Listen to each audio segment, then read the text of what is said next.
ಒಂದು ವೇಳೆ ನಿಮ್ಮ ಸ್ವಂತ ಏರೋಪ್ಲೇನ್ ಕಂಪನಿ ಶುರು ಮಾಡಬೇಕಂದ್ರೆ ಎಷ್ಟು ಇನ್ವೆಸ್ಟ್ಮೆಂಟ್ ಬೇಕಾಗುತ್ತದೆ ನೋಡಿ. ಮೊದಲು ನೀವು 2 ವಿಮಾನವನ್ನು ಖರೀದಿಸಬೇಕಾಗುತ್ತದೆ. ಒಂದು ವಿಮಾನದ ಬೆಲೆ ಬಂದ್ಬಿಟ್ಟು 700 ಕೋಟಿ. ಹಾಗಾದ್ರೆ 2 ವಿಮಾನ 1400 ಕೋಟಿ ರೂಪಾಯಿಗೆ ಸಿಗುತ್ತೆ.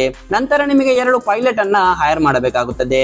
ಒಂದು ಪೈಲಟ್ ಗೆ ನೀವು 10 ಲಕ್ಷ ಸಂಬಳ ಕೊಟ್ರೆ ಇಬ್ಬರಿಗಾಗುತ್ತೆ 20 ಲಕ್ಷ. ಅದೇ ಒಂದು ದಿನ ವಿಮಾನಕ್ಕೆ 1 ಲಕ್ಷ ರೂಪಾಯಿಯ ಫ್ಯೂಲ್ ಹಾಕಬೇಕಾಗುತ್ತದೆ. ಒಂದು ವಿಮಾನದಲ್ಲಿ ಒಂದು ಬಾರಿಗೆ 300 ಪ್ರಯಾಣಿಕರು ಪ್ರಯಾಣಿಸಬಹುದು. ಒಂದು ಟಿಕೆಟ್ ನ ಬೆಲೆ ನೀವು 10,000 ಫಿಕ್ಸ್ ಮಾಡಬೇಕು. ಅವಾಗ 10,000 into 300 is equal to 30 lakh. ಗುರು, ಒಂದೇ ದಿನದಲ್ಲಿ ನೀವು 30 ಲಕ್ಷ ರೂಪಾಯಿ ಸಂಪಾದಿಸಬಹುದು.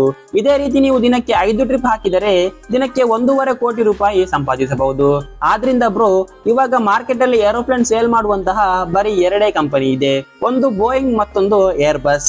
ಈ ಬಿಸ್ನೆಸ್ ಅನ್ನು ನೀವು ಇವಾಗಲೇ ಶುರು ಮಾಡಿ. ಏಕೆಂದ್ರೆ ಈ ವಿಷಯ ಜನರಿಗೆ ಗೊತ್ತಾದಂಗೆನೆ ಎಲ್ಲರೂ ಮಾಡಕ್ಕೆ ಶುರು ಮಾಡ್ತಾರೆ ಮತ್ತು ನಿಮ್ಮ ಎಲ್ಲಾ ಪ್ರಾಫಿಟ್ ಅನ್ನು ಕಳೆದುಕೊಳ್ಳಬೇಕಾಗುತ್ತದೆ.